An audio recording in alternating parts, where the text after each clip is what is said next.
আসসালামু আলাইকুম রহমতুল্লাহি বারকাতু। সম্মানিত ভিউয়ার্স, স্ক্রিনে যে গাছটি দেখতে পাচ্ছেন এটি কামরাঙ্গা গাছ।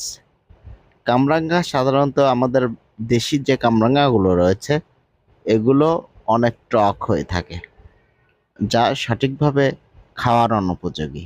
ইতিমধ্যেই পাশের নার্সারিতে নতুন একটা ভিয়েতনামি কামরাঙ্গা সংগ্রহ করা হয়েছে, যেটি খাওয়ার উপযুক্ত এবং খেতে অনেক সুস্বাদু।